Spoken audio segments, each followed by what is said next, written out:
और जितने भी तुम्हारे हर पेज के साथ मैं लिखती चली जा रही हूँ, एक एक क्वेश्चन बच्चे करना जरूरी है। केमिस्ट्री के तुम्हें जितने भी सारे के सारे एक्टिविटीज है उनमें से मैक्सिमम क्वेश्चन बनता है। Keep on repeating this thing. We have already discussed each and every activity, result discuss कर लिया। तो यहाँ पे जो पेज नंबर हमारा 18 के ऊपर क्वेश्चन है, ये भी हम ऑलरेडी डिस्कस कर चुके हैं, जिसमें क्या था कि 3 ग्लास लिया है। एक ग्लास में क्या है, एसिड है, दूसरे में क्या है, बेस है।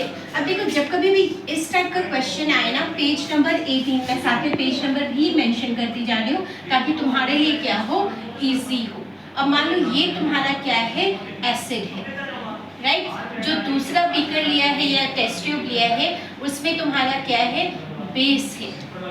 एंड तीसरे में तुमने क्या ले लिया, वाटर। अब तुम सबको पता होगा कि जो वाटर का पीएच है वो क्या है, 7। जो बेस का पीएच होगा वो क्या होगा, 7 से लेकर 7 to 14 हो सकता है। जो एसिड का पीएच है वो कितना होगा, 0 से लेकर 7, राइट। 6.9 कर लो। अब तुमसे क्या कहा कि तुम्हारे पास कौन से कलर का लिटमस है, रेड लिटमस पेपर है। अगेन याद रखना, रेड लिटमस पेपर है। अब रेड लिटमस पेपर तुमसे कहा कि भाई अगर तुम्हारे पास एक ही कलर का है और तुमने चूज करना है कि कौन सा एसिड है, बेस है, सॉल्ट है, तो कैसे फाइंड आउट करोगे? तो पहला क्या करोगे कि जो रेड कलर है वो बेस में डालते ही, जो लिटमस अगर जैसे ही डालोगे तो रेड जो है वो किस में कन्वर्ट हो जाएगा, ब्लू के अंदर। बहुत से ब्लू, बहुत से बेस, याद रखना है। लेकिन अब चलो, बेस तो हमें पता लग गया कि हाँ भाई ये बेस है, ब्लू कलर हो गया। तो लेकिन what about acid and water? क्योंकि वाटर में भी वो रेड का रेड ही रहेगा, न्यूट्रल है, नो इफेक्ट। और एसिड के अंदर भी रेड का रेड ही रहेगा, there will be no change. तो क्या करें हम, क्या करेंगे, जो रेड लिटमस पेपर है पहले हमने किसके अंदर डाला, बेस के अंदर डाला। कलर कैसा हो गया हमारा, ब्लू। वापस इस ब्लू वाले को लेंगे और एसिड के अंदर डालेंगे। जैसे हम एसिड के अंदर डालेंगे it will change to red. जो ब्लू वाला कलर आया था वो न्यूट्रलाइज हो जाएगा and it will change to red. अब याद रखना कि वाटर के अंदर जिसका पीएच कितना है, 7 है, चाहे तुम इसके अंदर रेड लिटमस डालो, ब्लू लिटमस डालो, there will be no change at all because it is not going to change the pH of that particular litmus paper. Clear है जी, पक्का?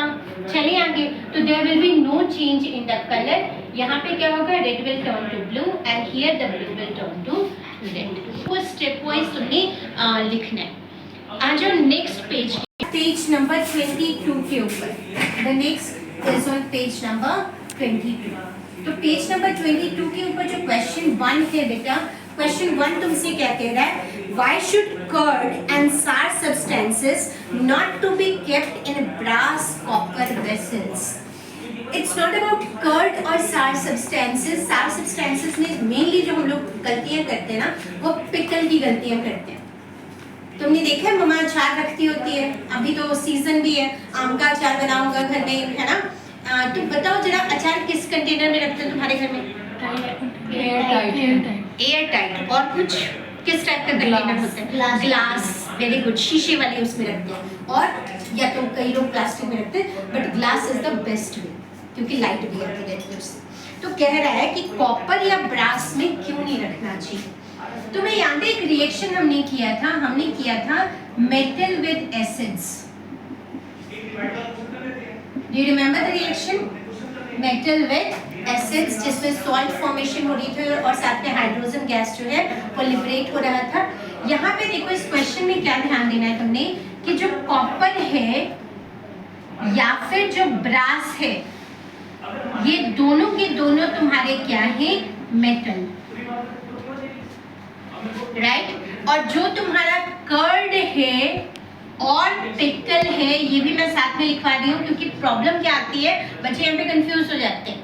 या फिर कोई भी सार सब्सटेंस है, सार मतलब खट्टा, जो खट्टा है वो क्या है, एसिडिक इन नेचर है।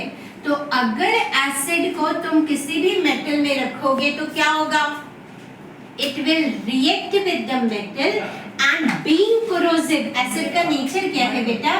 कोरोसिव। तो ये क्या करेगा? कोरोड कर देगा। कोरोड वर्ड का मतलब क्या होता है? Eaten away. कोरोड वर्ड का क्या मतलब होता है? Eaten away. तो अगर तुम गलती से स्टील में, ब्रास में या कॉपर में रख दोगे तो पहले तो क्या होगा, हल्का सा उसके ऊपर निशान आ जाएगा एसिड का। अगर लॉन्ग काफी टाइम तक रखोगे, for long lasting it will remain in that only, तो उसमें होल्स हो जाते हैं, छेद हो जाते हैं। ठीक है, तो क्या करते हैं कि कभी भी कर्ड, पिकल या खट्टी चीजों को किसी भी मेटल सब्सटेंस में नहीं रखना चाहिए, क्योंकि acids easily react with metals and corrode its base। ठीक है, तो क्या लिखोगे?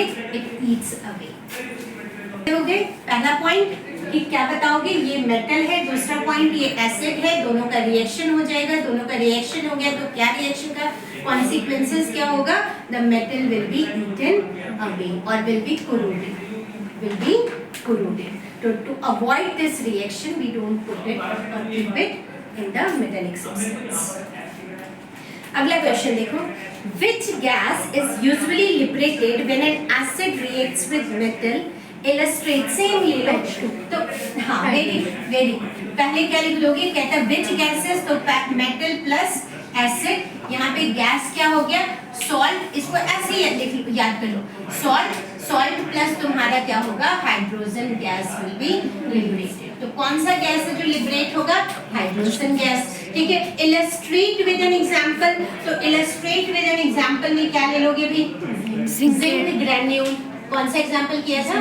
Zinc granule. जिंक ग्रैन्यूल को किससे? सिंपल सा या तो H2SO4 के साथ या HCl के साथ, और कंडीशंस अप्लाइड क्या है? डिल्यूट होना चाहिए। ठीक है जी, डिल्यूट HCl ले लिया हमने, क्या बना दिया इसने? ZnCl2। ये हमारा एक्वस वाला आ जाएगा और साथ में क्या होगा भाई? हाइड्रोजन गैस जो है वो रिलीज होगा। अब देखो क्वेश्चन क्या पूछ रहा है अगला, कहता है कि हाउ विल यू आइडेंटिफाई कि यही प्रेजेंट है, ये कैसे शो करेंगे? डू यू रिमेम्बर कि इसके पास अगर कैंडल को बर्न करोगे तो आवाज कैसी आएगी? बर्निंग कैंडल की आवाज कैसी आएगी? Popup sound will be released. ठीक है, तो ये popup sound is the identification for the gas. तीसरा क्वेश्चन देखो page number 3, metal compound A. अब देखना ध्यान से, मेटल, अब यहाँ पे सिर्फ मेटल नहीं है, क्या है? मेटल का कंपाउंड है। क्या है तुम्हारा? Metal compound. और इस मेटल कंपाउंड का नाम लिया है इन्होंने ए, और ए को हम नीचे क्या लिख देंगे भाई? Metal compound. राइट, तो जैसे जैसे क्वेश्चन आगे चलता जाता है वो लिखना है। Metal compound A reacts with dilute hydrochloric acid. किसके साथ डिल्यूट कर रहा है? रिएक्ट कर रहे हैं डिल्यूट HCl के साथ रिएक्ट कर रहा है। ठीक है जी, आगे क्या कह रहा है? To produce effervescence. Do you remember effervescence किस गैस के लिए यूज किया था हमने? Effervescence is used for one gas और इसका है CO2। कौन सा गैस है ये? CO2। अगर कार्बन डाइऑक्साइड गैस कहीं पर भी है तो क्या वर्ड यूज करोगे? एफरवेसेंस। ये वर्ड याद रख लेना, इवन अपनी अपनी जो बुक्स है तो माइंड करके लिख लो, carbon dioxide gas it is talking about. The gas evolve extinguishes a burning candle. Extinguishes word का क्या मतलब? कि भाई ये ब्लो आउट कर देता है, बुझा देता है। एक्सटिंग्विश का क्या मतलब? बुझा देना। तो अगर कैंडल इसके सामने लेकर आओगे तो वो गैस क्या करेगा? बुझा देगा। तो जैसे बताया था ऑक्सीजन क्या करता है? Supports burning. कार्बन डाइऑक्साइड क्या करता है? It is used as a fire extinguisher. ठीक है, तो भाई आगे क्या है? Write a balanced chemical equation for the reaction if one of the compounds formed is calcium chloride. कहता है एक कंपाउंड तुमने बता दिया ये है, अब तुमने बाकी का रिएक्शन दिया। अब जरा इसको ना जब ध्यान से देखोगे, मेटल कंपाउंड, कौन सा मेटल कंपाउंड होता है जिसमें कार्बन डाइऑक्साइड, मैंने कहा था आंखें बंद करके लिखोगे कि कार्बन डाइऑक्साइड निकलना नहीं निकलना है, जल्दी से क्या बन सकता है? कैल्शियम क्लोराइड, क्लोरीन यहाँ से निकल जाएगा, hydrogen H positive Cl negative. तो यानी ये सॉल्ट जो मेटल कंपाउंड है वो क्या बन सकता है? CaO। थोड़ा सा और दिमाग लगाओ, कार्बन डाइऑक्साइड गैस निकालना है, CO आगे CaCO3। Very good. मैंने क्या कहा था बेटा कि जब कभी भी याद रखना कार्बन डाइऑक्साइड गैस, इसको स्टार डालकर लिख लो कि CO2 गैस अगर रिलीज हो रहा है तो भाई रिएक्टेंट के अंदर या तो कार्बोनेट होगा या फिर क्या होगा, hydrogen carbonate, bicarbonates. Did you get that? इसको तो भाई ना जैसे मर्जी तुम लोग दिमाग में बिठाकर रख लो। अगर कार्बन डाइऑक्साइड गैस है तो कार्बोनेट रिएक्टेंट में होगा ही होगा, और वाइस वर्सा कि अगर रिएक्टेंट में कार्बोनेट है तो प्रोडक्ट में तुम्हारा कौन सा गैस निकलेगा ही निकलेगा, CO। ठीक है जी। तो जैसे इसने कहा तुम्हें यहाँ तो हिंट मिल ही गया कि भाई कैल्शियम का सॉल्ट है, कार्बन डाइऑक्साइड है, तो आंखें बंद करके भी क्या लिख दोगे यहाँ पे, ए तुम्हारा क्या है, CaCO3। मेटल कंपाउंड क्या बन गया, CaCO3। या तो इसको लाइमस्टोन कह सकते हो, मार्बल कह सकते हो, सारे नाम लिख लिया करो, बार बार लिखो, जितनी बार लिखोगे उतनी बार दिमाग में क्या होता जाएगा, इम्प्रिंट। इसका नाम लाइमस्टोन भी हो सकता है, इसका नाम मार्बल भी हो सकता है, इसका नाम कैल्शियम कार्बोनेट भी हो सकता है। ठीक है जी। अब इसके अंदर हमने जैसे डिल्यूट हाइड्रोक्लोरिक एसिड डाला तो एक तो तुम्हारा कार्बन डाइऑक्साइड गैस तो मैंने पहले ही बता दिया था, साथ में क्या निकलता है, साथ में क्या निकलता है, वाटर। और सबसे इंपॉर्टेंट चीज तुमने बेटा क्या याद रखनी है कि it should be balanced also. ध्यान से हमने क्या करते जाना है, बैलेंसिंग भी साथ के साथ इसको ये 2HCl हो जाएगा। ठीक है। तीसरा स्टेप क्या करोगे भाई, नाम लिखते जाओगे इसको। अब इसी में नहीं लिखना, अलग से रिएक्शन लिखोगे, CaCO3 प्लस ये सॉलिड आ गया तुम्हारा, डिल्यूट HCl, इसको 2 लिख देते हैं क्योंकि बैलेंसिंग तो हमें करनी ही पड़ेगी, CaCl2 plus H2O plus CO2, और ये CO2 क्या है तुम्हारा, गैस रिलीज जो एज अ फायर एक्सटिंग्विशर भी यूज होगा। फिर यहाँ पे इसका क्या करोगे, नाम लिख दोगे। ठीक है, ये तुम्हारा क्या बताया, लाइमस्टोन लिख दो, या फिर क्या नाम लिखोगे, मार्बल लिख दो, या फिर कैल्शियम कार्बोनेट लिख लो।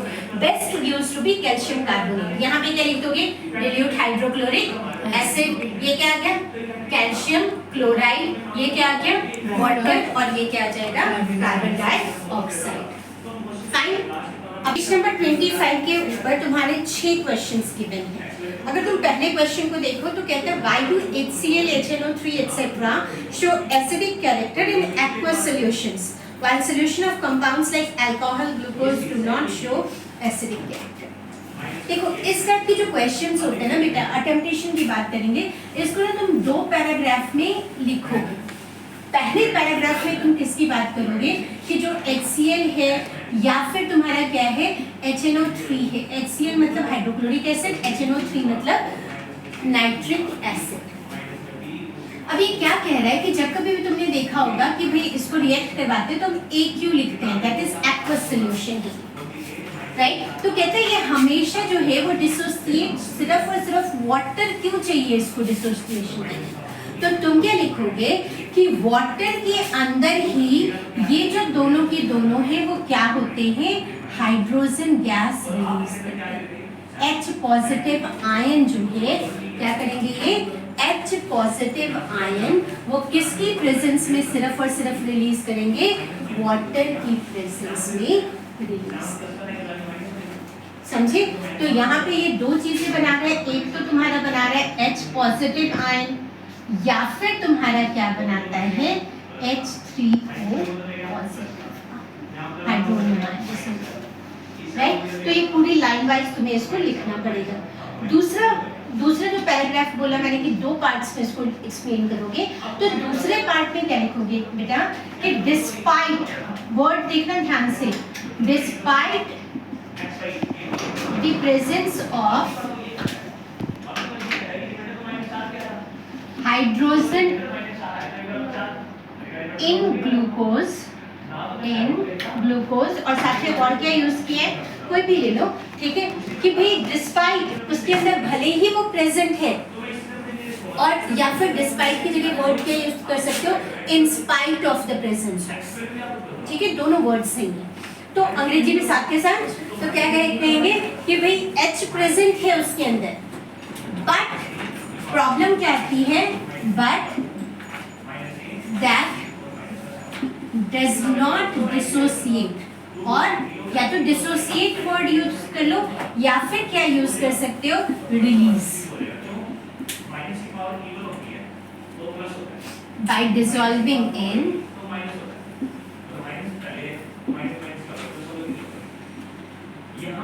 वाटर। तो जब अगर हाइड्रोजन आयन ये रिलीज ही नहीं कर सकता, एच लीव ही नहीं कर सकता, तो क्या ये एसिडिक कैरेक्टर शो करेगा? नहीं, क्योंकि एसिडिक कैरेक्टर का मतलब क्या है बेटा, acidic is all about hydrogen ion, acidic character is all about hydrogen ion. तो जो भी वाटर के अंदर हाइड्रोजन आयन रिलीज कर देगा वो क्या हो गया, एसिडिक कैरेक्टर, और जो हाइड्रोजन आयन नहीं रिलीज कर सकता, चाहे 50 उसके अंदर हाइड्रोजन हो, अगर वो रिलीज नहीं कर सकता तो दे विल बी राइट। आज जो सेकंड क्वेश्चन के ऊपर, जो सेकंड क्वेश्चन है बच्चा, वो सेकंड क्वेश्चन तुम्हारा क्या क्या है, why does an aqueous solution of an acid conduct electricity? Why solution of an acid conduct electricity? Same part आ जाएगा, ये तुम्हारा जैसा पहला क्वेश्चन किया हमने, जो सेकंड क्वेश्चन है वही आ जाएगा कि क्या होगा, जो एक्वस सॉल्यूशन है, एक्वस वर्ड का क्या मतलब बच्चे, प्रेजेंस ऑफ ऑक्सीजन, क्या आ गया, प्रेजेंस ऑफ, क्या आ गया ये तुम्हारा, प्रेजेंस ऑफ वाटर। अब प्रेजेंस ऑफ वाटर जैसे ही ये एक्वस के अंदर, और हमने क्या कहा कि एसिड डाला हमने, और एसिड का नाम क्या है अपना, कोई भी ले लो, कि जैसे ही एसिड है तो एसिड क्या करेगा, जैसे ही H2O ऐड करेंगे it will release free hydrogen ion. तो अगर फ्री हाइड्रोजन आयन रिलीज किया तो वो क्या है भाई, ठीक है, they easily get dissociated and formed।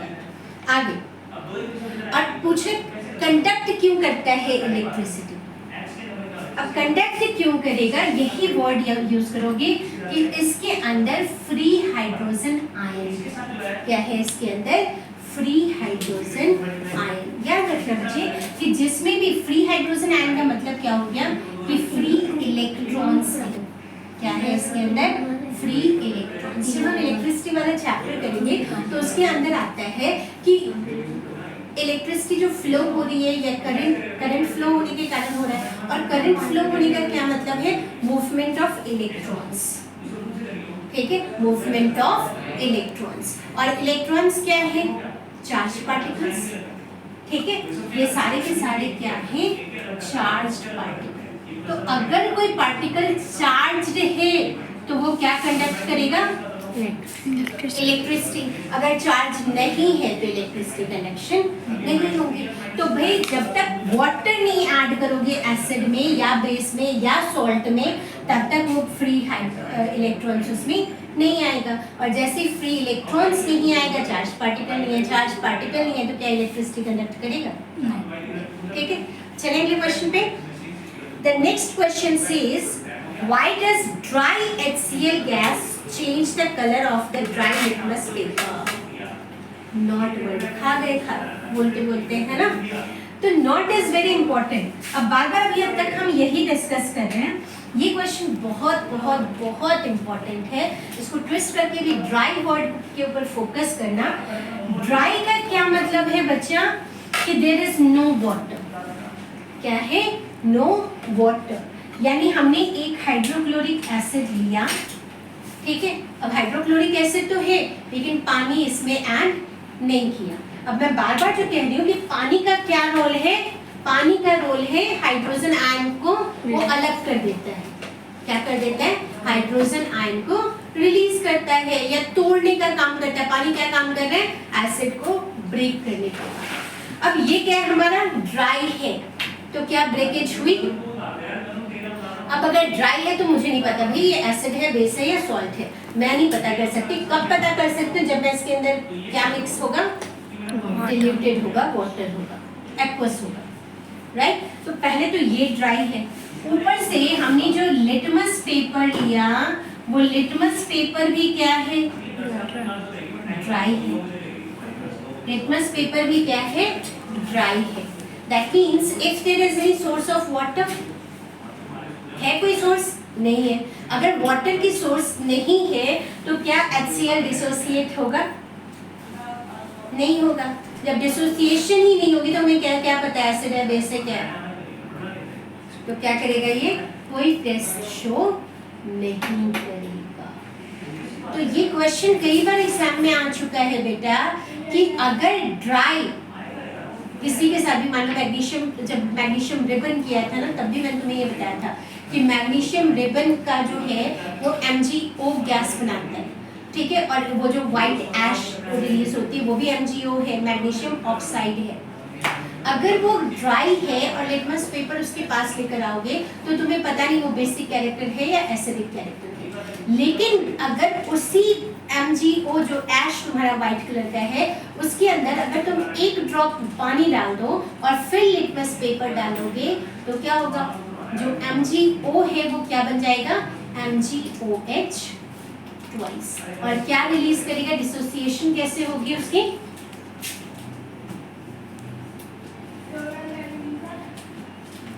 जो हाइड्रोक्साइड आयन है वो रिलीज कर देगा।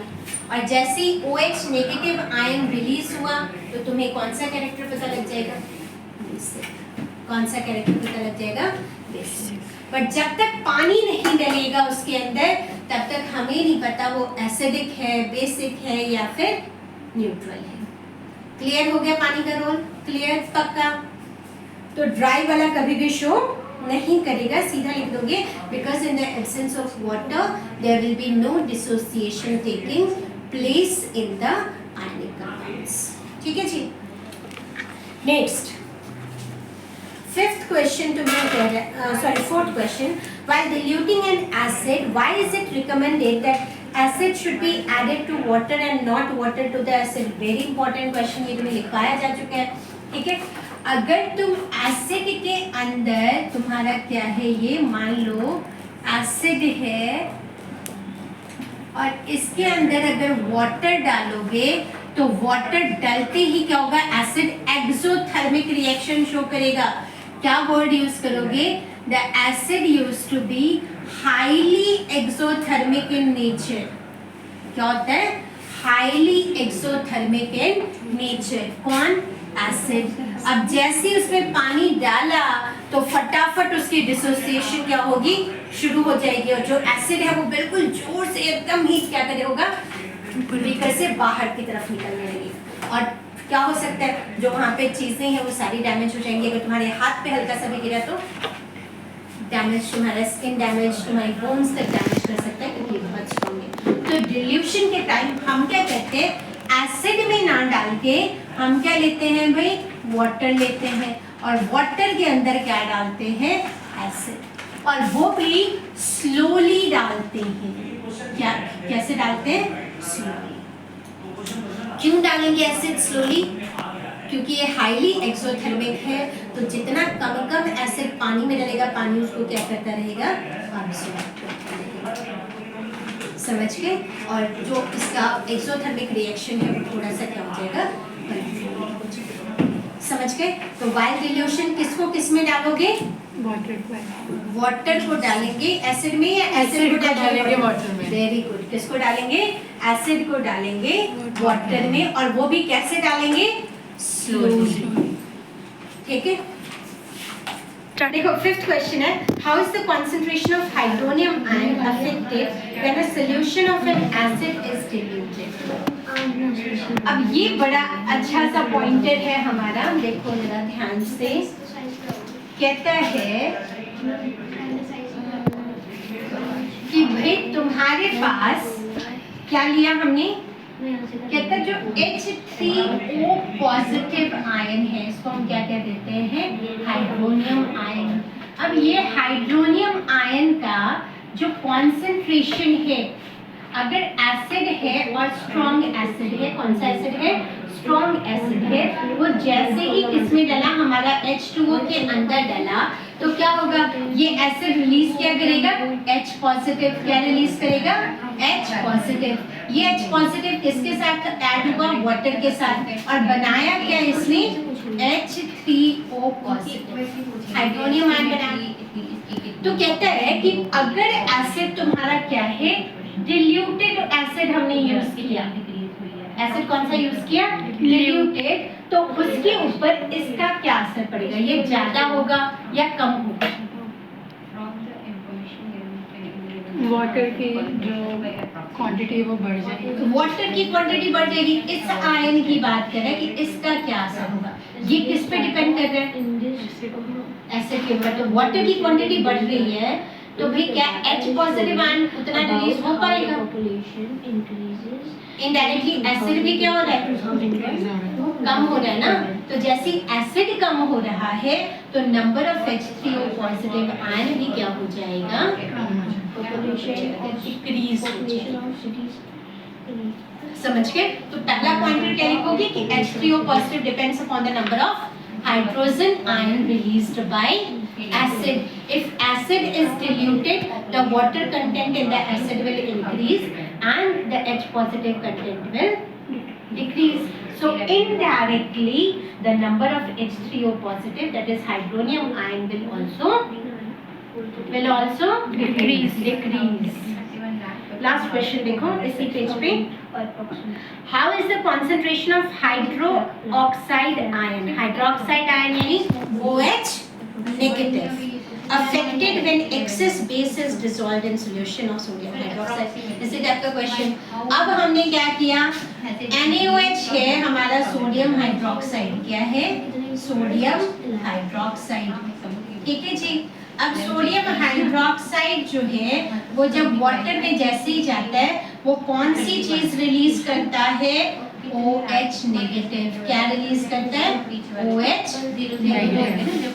अब कहता है अगर सोडियम हाइड्रोक्साइड का अमाउंट में बढ़ा दूं पानी में, यहाँ क्या किया था हमने, एसिड को कम किया था, डिल्यूट कर दिया था उसको। यहाँ पे कहता है अगर सोडियम हाइड्रोक्साइड बेस हम बढ़ा दें पानी में तो क्या होगा,